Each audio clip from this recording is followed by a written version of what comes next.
من يهد الله فلا مضل له ومن يضلل فلا هادي له ونشهد أن لا إله إلا الله وحده لا شريك له ونشهد أن محمدا عبده ورسوله أرسله بالحق بشيرا ونذيرا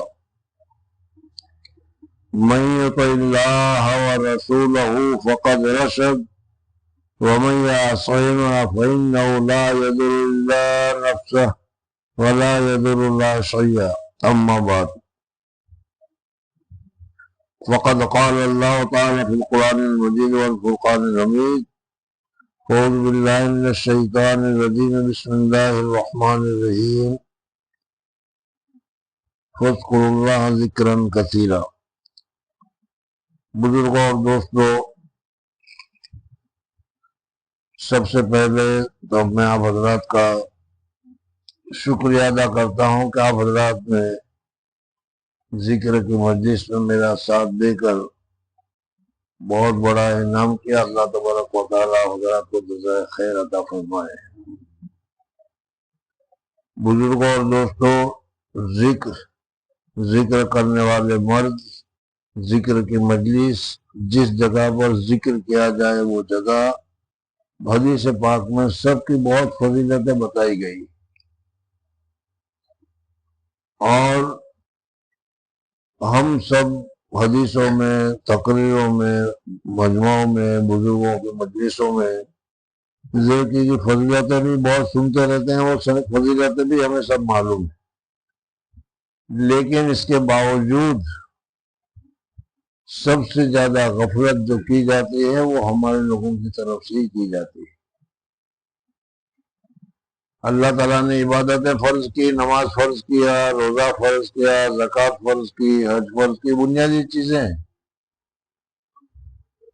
لیکن اس کی ایک لمٹ رکھی، ایک حد رکھی کہ اتنی عبادت کرنے کی ہے، اتنی نماز پڑھنے کی ہے. ابھی ہم نماز پڑھ کر آئے، فجر کی 2 رکعت پڑھ کر آئے. اگر کوئی آدمی جوش میں آ کر، جذبہ میں آ کر 2 کی جگہ پر 4 رکعت پڑھنا شروع کرے، 6 رکعت پڑھنا شروع کرے تو معتبر نہیں. اللہ تعالیٰ نے اتنا ہی کہا بس صرف 2 رکعت فرض پڑھو. روزے کے سلسلے میں بھی اگر روزہ رکھے اور اس صورت میں صبح صادق سے لے کر غروب آفتاب تک ہے، اور وہ کہتے کہ نہیں صبح صادق سے نہیں، میں تو روزہ رکھوں گا بغیر سومے وشال جسے کہتے ہیں، کہا کہ منع کیا نہیں. حج ہے، ہر چیز ہے، فرائض، ہر چیز میں اللہ تبارک و تعالیٰ نے حد مقرر کی. لیکن ذکر کے متعلق اللہ تبارک و تعالیٰ نے فرمایا کہ فَاذْكُرُونِي ذِكْرًا كَثِيرًا، کثرت کے ساتھ ذکر کرو. اس میں کوئی حد متعین نہیں کی گئی. کثرت، اتنی کثرت کے ساتھ، اتنی کثرت کے ساتھ، اتنی کثرت کے ساتھ کہ تمہارا زبان، تمہاری منہ ذکر سے اوٹ ہو جائے.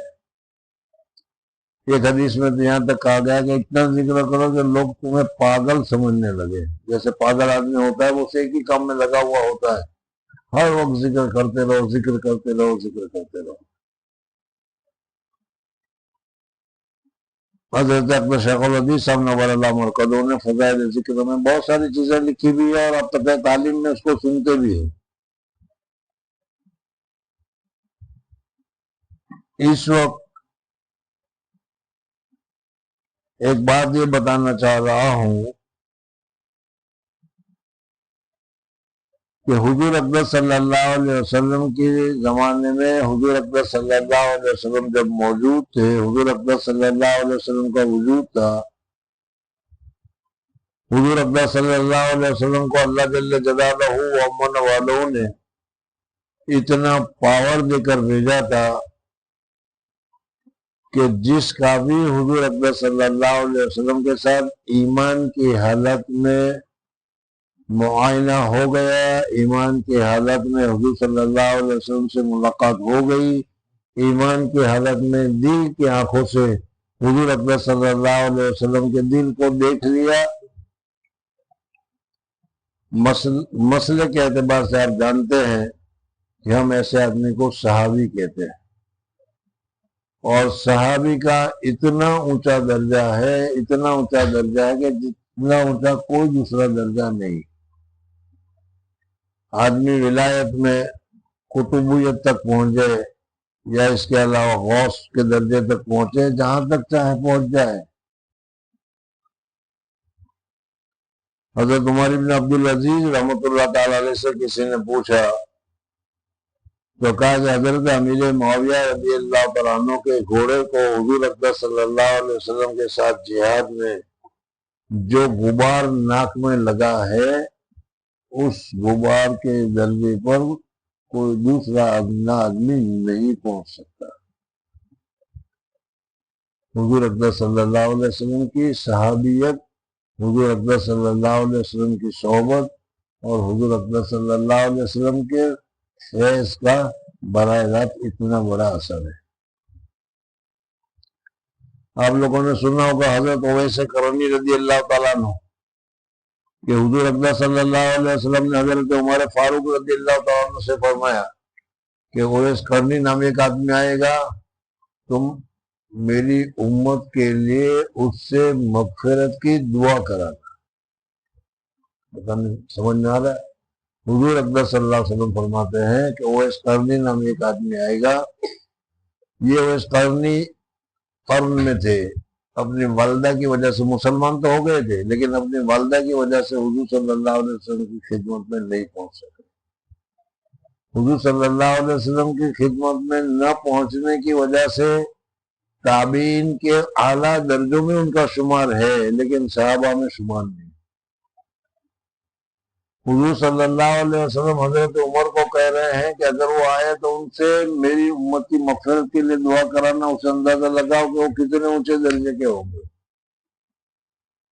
لیکن چونکہ حضور صلی اللہ علیہ وسلم سے مصافحہ نہیں ہوا، حضور اقدس صلی اللہ علیہ وسلم سے ملاقات نہیں ہوئی، اس وجہ سے وہ صحابیت کے درجے پر نہیں ہوئے۔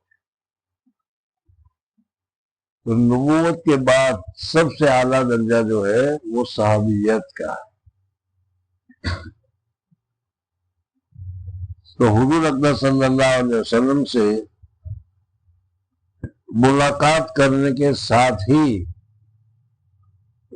ان کے دل میں جتنی گندگیاں ہوتی تھی، جتنی محبتیں ہوتی تھی، جتنی دنیا کی تقاضائی ہوتی تھی، ساری کی ساری حضور اقدس صلی اللہ علیہ وسلم کے اوپر ہاتھ رکھتے ہی یا حضور اقدس صلی اللہ علیہ وسلم کے پاس لا الہ الا اللہ محمد رسول اللہ پڑھتے ہی ساری گندگیاں دور ہو کر وہ آدمی صحابیت کے درجے پر پہنچ جایا کرتا تھا۔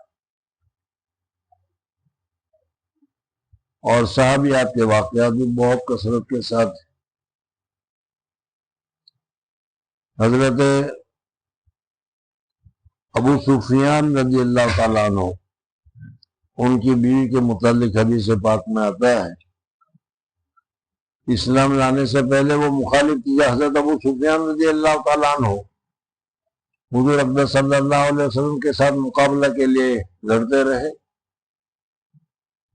فتح مکہ کے رات میں کسی طرح مسلمان ہو گئے۔ ان کی بیوی کا واقعہ لکھا ہوا ہے کہ وہ فرماتی ہے کہ اس سے پہلے دنیا میں اگر کسی کا سب سے زیادہ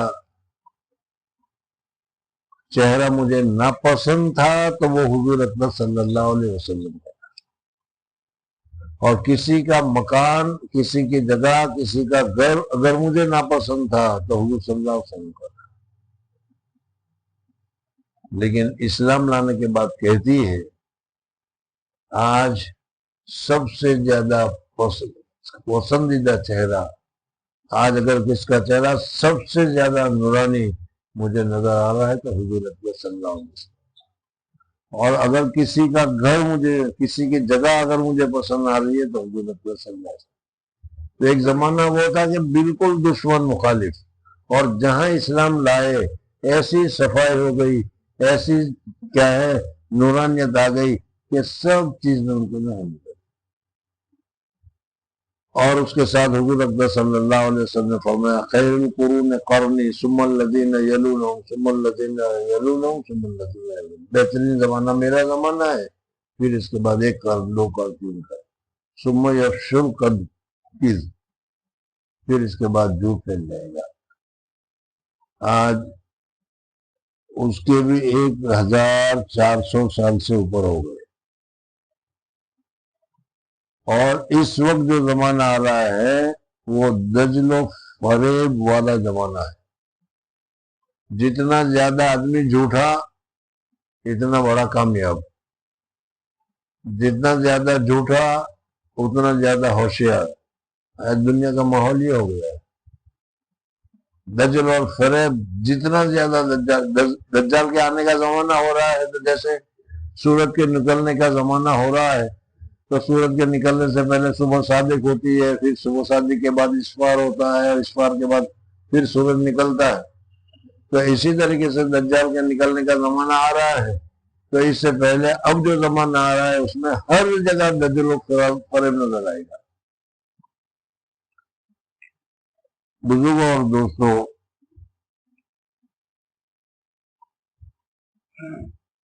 اس فریب کے زمانے میں، اس نفسانیت، شہوانیت اور شیطانیت کے زمانے میں، اگر انسان کی حفاظت کے لیے اگر کوئی راستہ ہے تو ایمان کے بعد ذکر اللہ کی کثرت ہے۔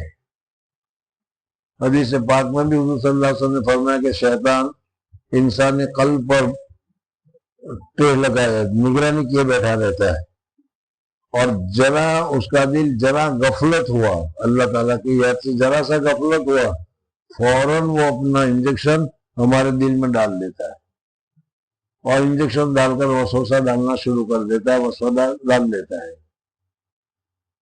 اور وہ وسوسہ پھر آدمی کو آگے لے جا کر راہ راستے ہٹانے کے کام میں لگ جاتا ہے۔ اور اگر آدمی ذکر میں مصروف ہوتا ہے تو اگر وہ وسوسہ ڈال بھی رہا ہوتا ہے اور ہم نے ذکر شروع کر دیا تو وہ ذکر کو برداشت نہیں کر پاتا، اور یہ ذکر وہ مصنون ذکر ہے، سارے کے سارے لا الہ پڑھو، تسبیح پڑھو، سبحان اللہ پڑھو، الحمدللہ پڑھو، اور ہر وقت کے ذکر ہے، وہ ہر وقت کے ذکر ہمیں کرتے رہنا چاہیے۔ لیکن مشائخ نے، اکابرین نے، جب حضور اقدس صلی اللہ علیہ وسلم کا دور دور ہوا، قیامت کا دور کے قریب ہونے لگے، فتنے فساد نکلنے لگے، تو انہوں نے یہ سوچا کہ کیا شکل، کیا صورت ہونی چاہیے کہ پھر ہم اپنے دلوں میں اللہ کی محبت کو محسوس کریں، اللہ تبارک و تعالیٰ کی محبت کو اپنے دل میں جگا دیں۔ تو اس وقت مشائخ نے یہ سوچا کہ یہ جو 12 تسبیحات ہے، ان 12 تسبیحات کو اگر پڑھا جائے تو اس کی پڑھنے کی برکت سے اللہ تبارک و تعالیٰ حضور اقدس صلی اللہ علیہ وسلم کے زمانے میں جس طریقے سے اللہ تبارک و تعالیٰ کی محبت حاصل ہوتی تھی، اللہ تبارک و تعالیٰ کا فیض پہنچتا تھا، اس طریقے سے یہ ہو سکتا ہے۔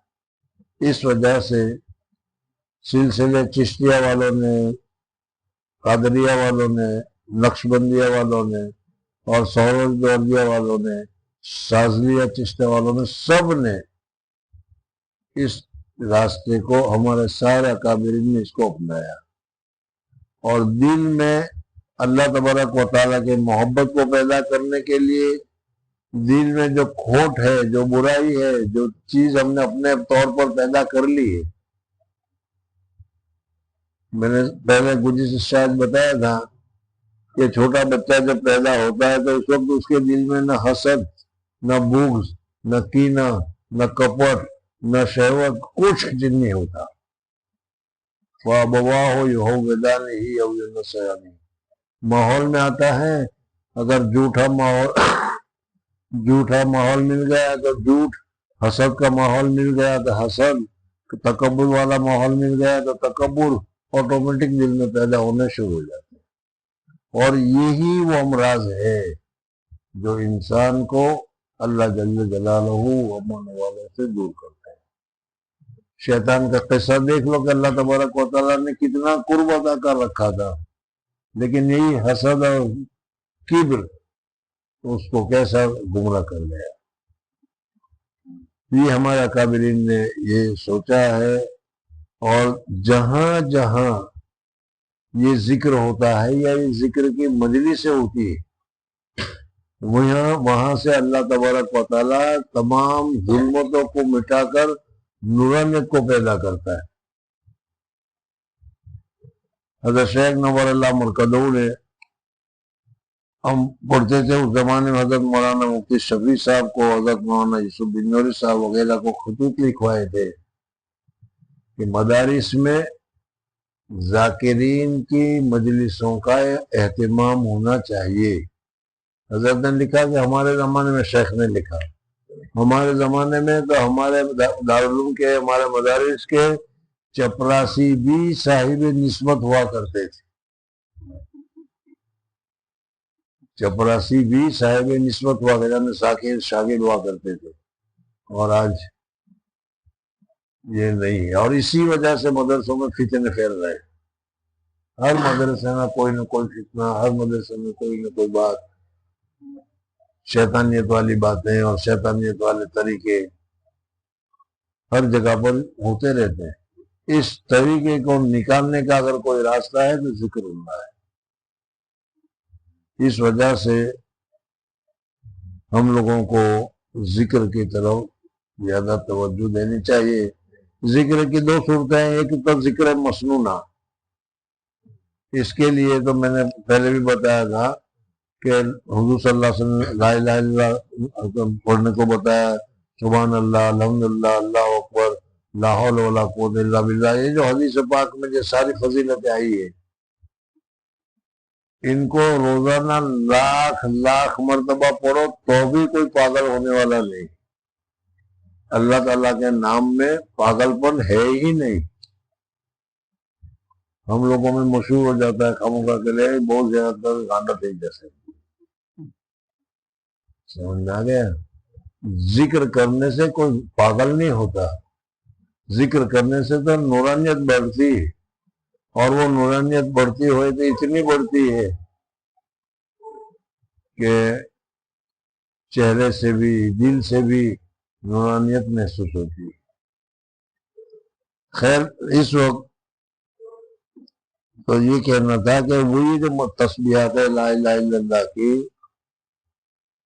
اس کو ہزاروں مرتبہ پڑھو۔ ابھی تو ہم کو حضرت نے 100 مرتبہ پڑھنے کو بتایا، 300 مرتبہ پڑھنے کو بتایا، وہی بھی پڑھا نہیں جا رہا۔ لیکن اللہ کے بندے ایسے ہیں کہ روزانہ 1,00,000 مرتبہ اور اس سے بھی زیادہ اللہ تبارک و تعالیٰ کے ذکر کرنے والے، اللہ تبارک و تعالیٰ کے لیے درود شریف پڑھنے والے دنیا میں موجود ہیں۔ ہمیں بھی یہ ماحول کو پیدا کرنے کی ضرورت ہے۔ پڑھو، پڑھنے کے لیے جو آیا ہے، پڑھنے کے وقت میں کوئی منع نہیں کرتا، لیکن پڑھنے کے علاوہ جو ہمارے پاس فارغ وقت ہے، جیسے مثلاً ابھی یہ 40-45 منٹ، اس میں اگر ذکر کرتے رہو، ذکر کرنا شروع کر دو، مشق ہو جائے گی، پریکٹس ہو جائے گی، تو پھر جب گھر جاؤ گے تو ساری زندگی کر سکو گے۔ لیکن اگر اب بھی سستی چلتے رہے گی تو پھر سستی رہے گی۔ حضرت اقدس تھانوی رحمۃ اللہ تعالیٰ علیہ کو کسی نے خط لکھا کہ حضرت سستی آتی ہے، تو حضرت تھانوی رحمۃ اللہ نے جواب لکھا، سستی کا علاج ہے چستی، سستی کا علاج ہے چستی۔ سمجھ آ گیا؟ آج ہم سب کے سب سستی میں مارے ہوئے ہیں، اس وجہ سے اس کا علاج ہے چستی۔ ہمت کرو، اور ہمت کرے تو اللہ تبارک و تعالیٰ بہت کچھ عطا فرما دیتا ہے۔ بہرحال میں بھی یہ چاہتا ہوں کہ ہمارے مدرسے میں بھی، میں تو شروع میں آیا اسی وقت سے کہہ رہا ہوں، 30 تو دورے کے ہیں اور 10 دارالفتہ کے ہیں، اس 40 میں سے 4 بھی نہیں ہوں گے میرے خیال سے یار۔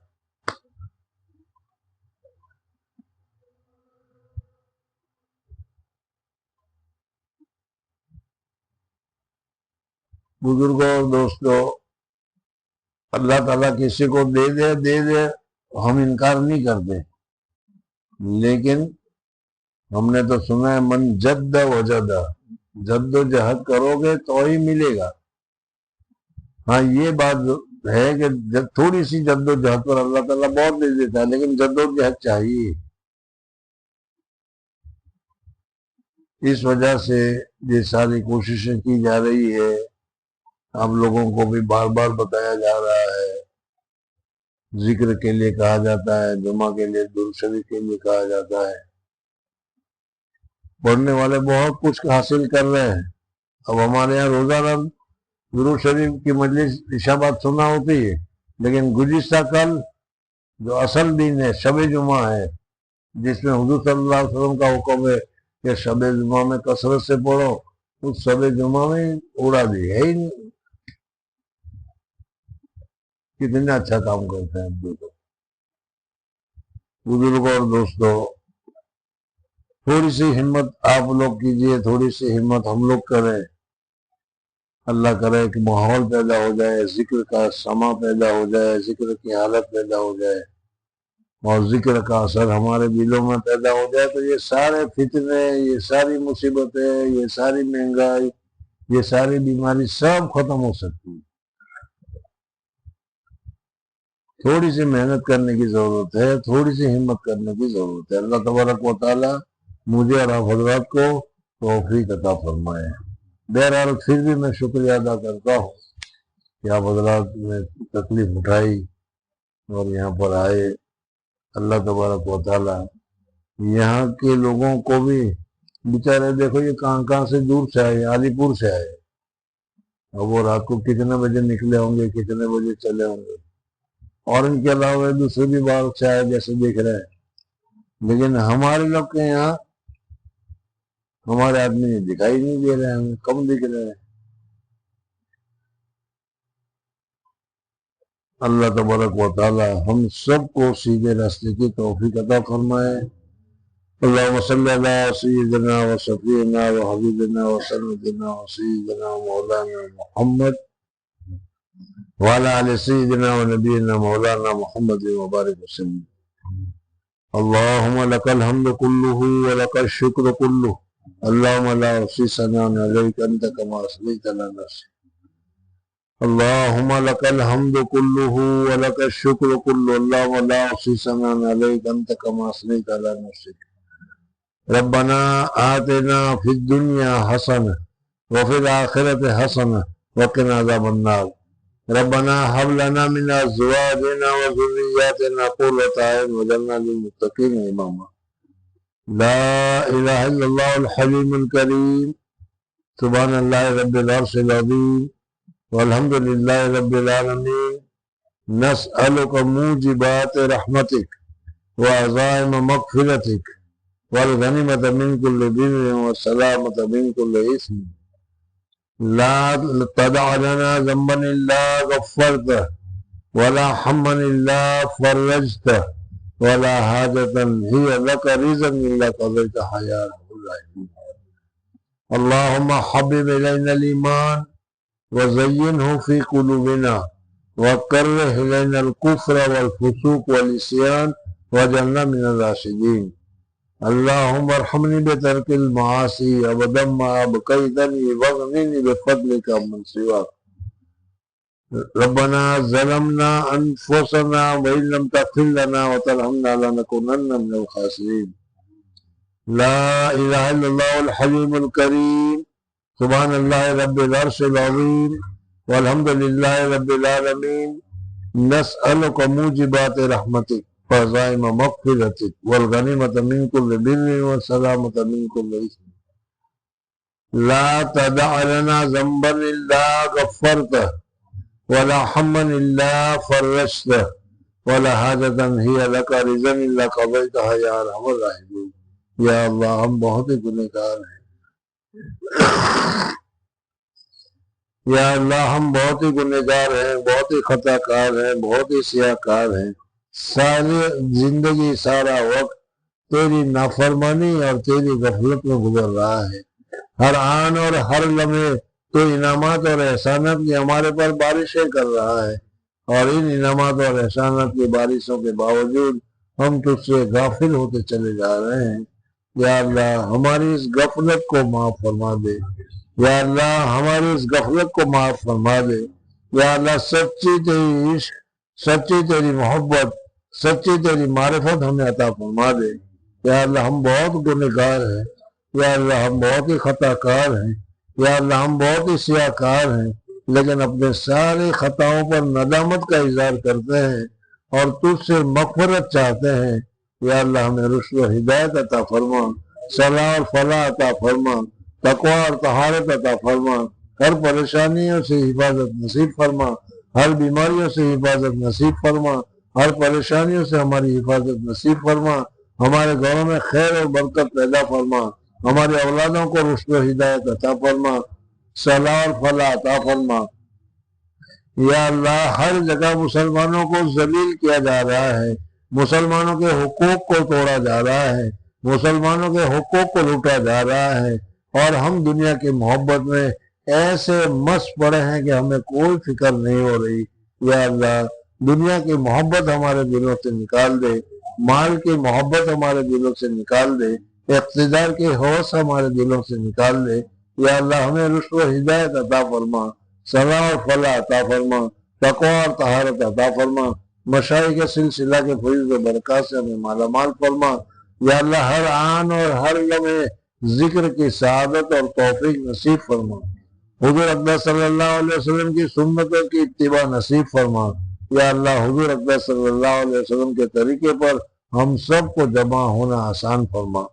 یا اللہ ہمارا اس جگہ پر جمع ہونا قبول فرما۔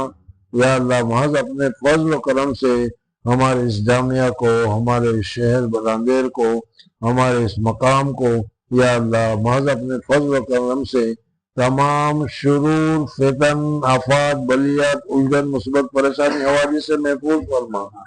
یا اللہ رشد و ہدایت سے مالا مال فرما، قرآن اور حدیث پاک کے انوارات سے منور فرما۔ یا اللہ ہمیں صحیح طریقے پر زندگی گزارنے کی سعادت اور توفیق نصیب فرما۔ یا اللہ جو لوگ آئے ہوئے سب کے آنے کو قبول فرما۔ یا اللہ سب کی مغفرت فرما، سب کی پریشانی کو دور فرما، سب کی محتاجگی کو ختم فرما، سب کی بیماریوں کو ختم فرما۔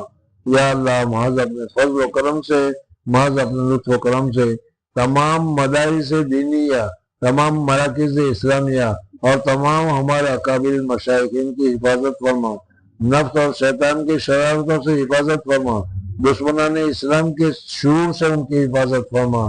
یا اللہ محض اپنے فضل و کرم سے، محض اپنے لطف و کرم سے ہمیں عافیت نصیب فرما، راحت نصیب فرما، سہولت عطا فرما، مسرت عطا فرما، شیطانی سے ہماری حفاظت فرما، ہماری اولاد کو رشد و ہدایت عطا فرما، ان کی پریشانیوں کو محض اپنے فضل و کرم سے دور فرما۔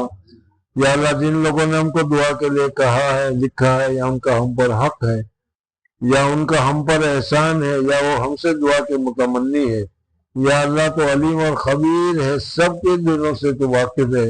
یا اللہ سب کی جائز حاجتوں کو پورا فرما، پریشانیوں کو دور فرما، ہم سب کو ایمان کامل عطا فرما، اور کامل ایمان کے ساتھ اپنے اپنے وقت پر دنیا سے جانا نصیب فرما۔